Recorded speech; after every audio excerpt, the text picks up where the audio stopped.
Hello and welcome to India Today SoSouth. I'm Gautam Shankar. Now, Chief Minister N. Chandrababu Naidu has proposed a novel plan, and he said that his government is working on creating a poverty-free society.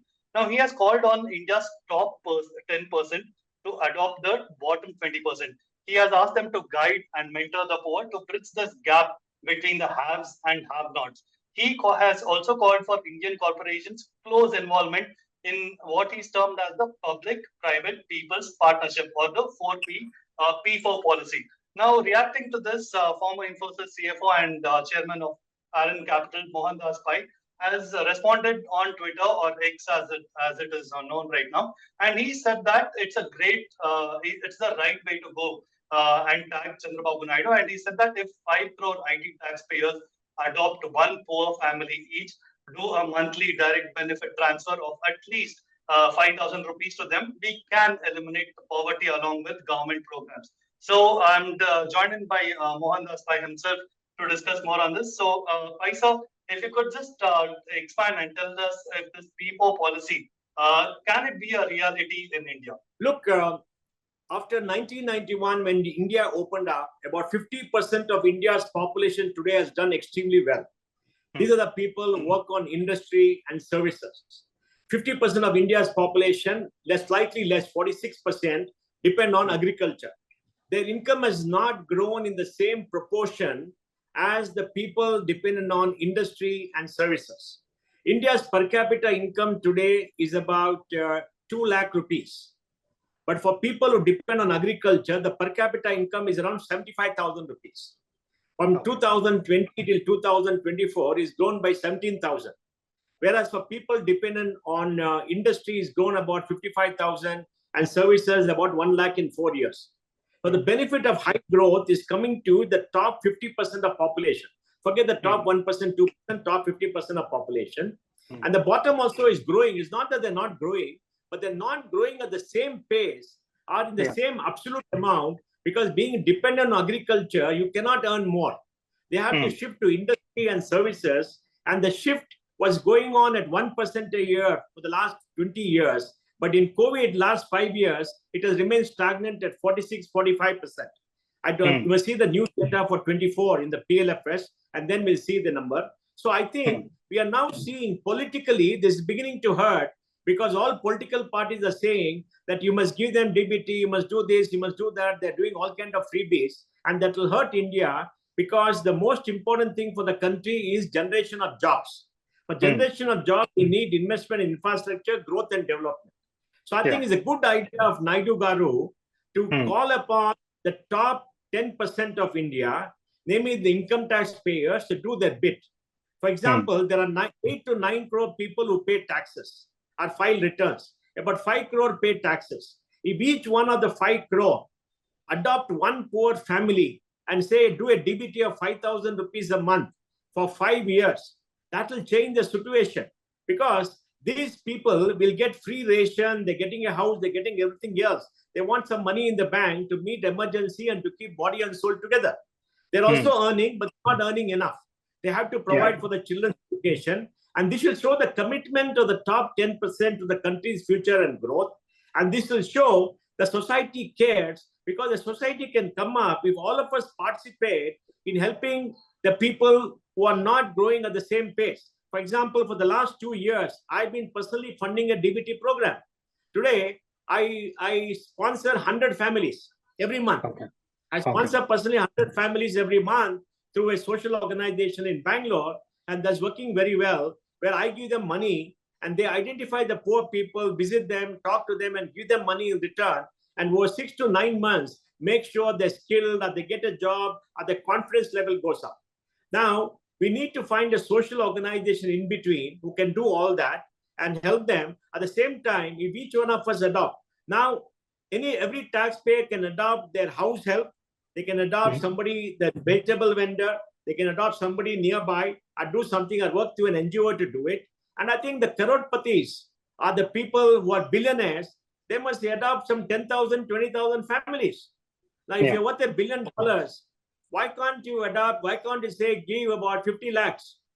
50 lakhs. 50 lakhs is, how much is it? 50,000, 5 lakh, and 50 lakh, 1,000 families a month. All right. That is 6 crores a year. Why not do that? So you demonstrate a commitment to this country by doing things directly, because money coming into the bank will help them. If you define poverty, what is poverty? Poverty is the lack of purchasing power. How do you get purchasing power?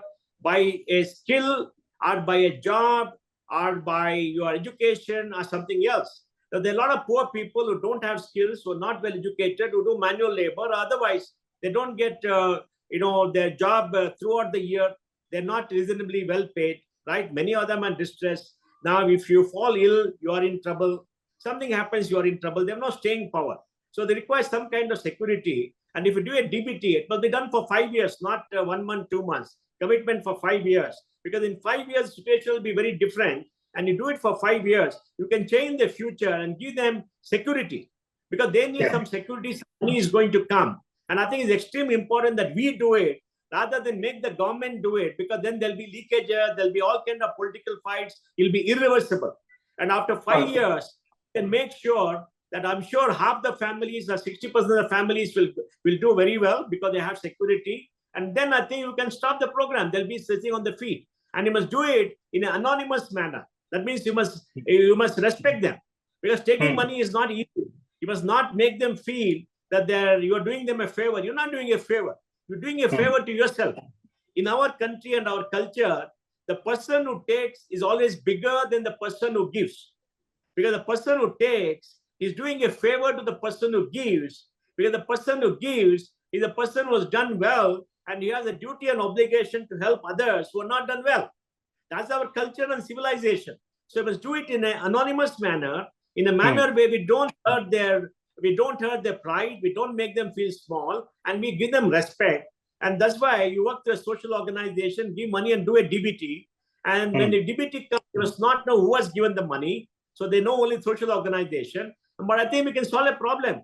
And also, this will demonstrate the commitment to society of all the people who are done well in this country. And there are a large number of people who are done well. The top 10 crore people in this country are done extremely well.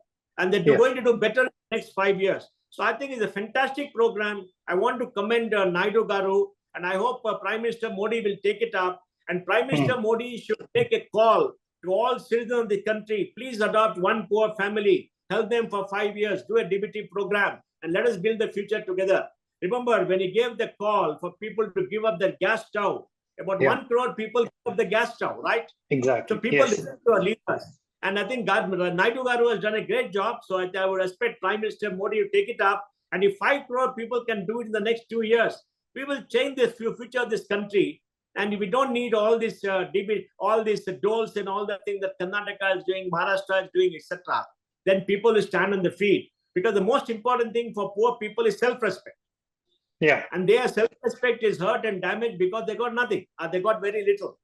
Nobody in this country should starve. Nobody should go hungry to bed. Every child should get educated. Every child should fulfill the dream. That is our obligation to ourselves and to our country. And those of us that done extremely well have a duty and obligation.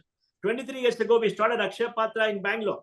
We all put our money through it. Today, 23 lakh children are getting food every day, midday meal, hot, unlimited midday meal every day.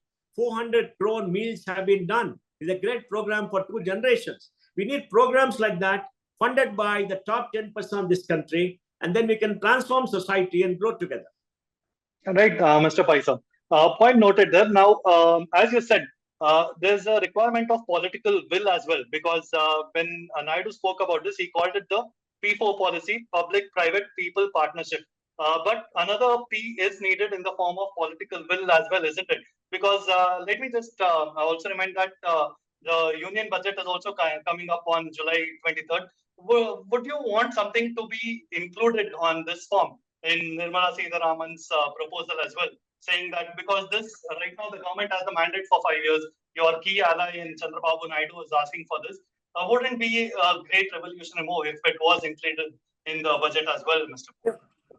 We have written a published an article in the Financial Express to say in the budget the government should give 2,000 rupees to every woman who's getting a subsidized gas every month. There are 10 crore women who are getting subsidized gas.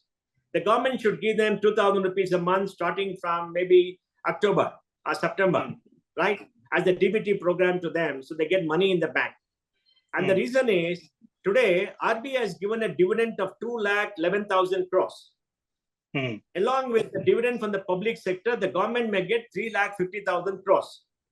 Out of which they have only budgeted for 1,50,000 crores. So the extra 2 lakh crores is not budgeted, is coming to them. So they're not going to borrow money. And this money can be used for this large-scale social transformation program. If 10 crore women get 2,000 rupees a month in the bank account, they'll be doing puja to Narendra Modi and Chandrababu Naidu. Because they're getting the money, they'll take care of the children. They're all women. They'll take care of the family. There's money. The government doesn't have to borrow. RBI has given the money because its investment in foreign securities, the yield is 4.2%. I studied the balance sheet at an article. Even next year, there's a 95% probability they're going to give the money. If 2 years government get this kind of money, it has enough money, and third year tax revenue will catch up. This will create purchasing power at the bottom of the pyramid. Today, one big problem is people are saying the purchasing power at the bottom of the pyramid is not there because of inflation. Now you are directly attacking the problem and giving them. Though India has grown the GDP from 2 trillion in 2014 to 3.6 trillion in 2024, the trickle-down impact of benefit to the bottom 50% has not been too high. They've done very well. Everybody's got a house, toilet, water, power, education, food, medical insurance and everything else, but they need some cash. They need some money in the bank. The government can do this large program. Along with that, the top 5 crore taxpayers can adopt a family. And in 5 years, we see a very different India. Government also has to do it. We need a direct injection of cash in the bottom of the pyramid because it's becoming a political issue. And I think Prime Minister Narendra Modi should understand that in the recent election, when the Congress party scion went on saying tagatak, tagatak, tagatak, people were taken in because there is pain at the bottom. The tagatak, changed women's mind because there's pain. And women feel the pain because women have the responsibility of feeding children, taking care of the house, etc. They directly take the responsibility, and we must help the women at the bottom of the pyramid get some money in the bank. In fact, I read somewhere a video where a woman in Bengal said, Didi is giving me 1,000 rupees a month directly. I don't have to ask my husband. He beat me if I ask him. I'm so happy. I'll vote for Didi. 1,000 rupees a month. That's what that woman wanted. And for many people, that is so small. But we must do it. It must be done by all of us as citizens. It must be done by government. So all of us take joint responsibility for this. Yes, we all pay taxes. Many of us pay heavy taxes. That is fine. In addition to that, we must do this. And that's why I think the idea that I have spoken about earlier, I tweeted to Prime Minister Modi. I hope Prime Minister Modi takes it up. And as a political leader, he calls upon the people of this country to do that. I'm sure if he does that, so many people will listen to him and do it. And then they can choose the NGO to which it can be done. I think it's a fantastic program. It's a fantastic program. One final question, Paisa. Basically, a couple of reports I want to quote here. One is by the International Monetary Fund, which says that India, currently the 5th largest economy, is set to become the 3rd largest by 2027. And another by Goldman Sachs, which says that India's affluent class is expected to be 100 million by 2027. Now, keeping this in mind, it's very evident that it can be done, as you said, if the numbers are growing by such a big number. And it requires political will as well in the form of PM Modi making a direct appeal as well. Also, would you see this as if Prime Minister Narendra Modi was to implement it or give out a statement, it would be a nice alternative to these guarantee schemes as well, wouldn't it? Because the Congress government in Karnataka and the Telangana, we can see them already struggling with this. But this would you see this as an apt sort of alternative for this schemes here? Look, India will be the 5th largest economy, 5 trillion by 2027, 95% probability. It will be 10 trillion by 2032, 33, maybe 80% probability. India will do well. But we want all Indians to do well. All Indians are not doing well. That is the problem. We're still a poor country. Per capita income is only 2,600. And for all to benefit, it's going to take 30, 40 years. We won't wait till long because we are a democracy. And the people at the bottom will shift governments in case they don't see benefit. They're impatient. It's not that they're not doing well. They're doing well, but the growth in the income is slower in absolute amount than others.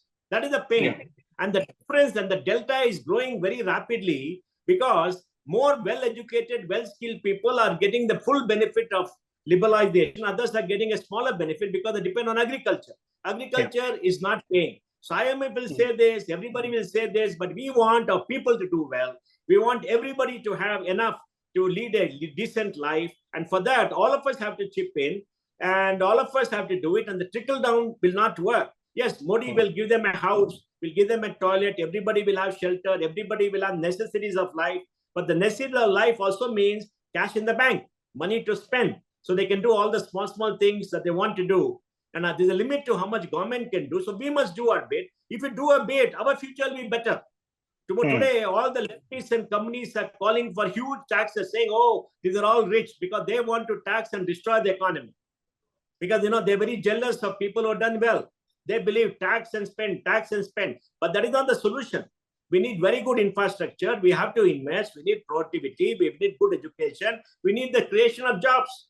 But all that has to be comes only from investment. It does not come from doles. And for that, those of us who have done well have to do it, and you must do it fast, so that the discontent in many parts of the country because of some section of society doing well will go up. For example, if you're a rich person and you're spending a lot of money on weddings, you should spend your money because it is your money. You pay taxes. You're very right. We can't point a finger. But I would tell the rich people, spend a little bit of money by feeding children. Give money to Akshay Patra to feed 10 crore school children. 10 crore school children, one meal. That is, 10 rupees, 12 rupees, 120 crores. Give it. When you're paying so many crores, do it. Every person who's celebrating a rich wedding should give some money to charity and help others to grow so that they show their sensitivity to people.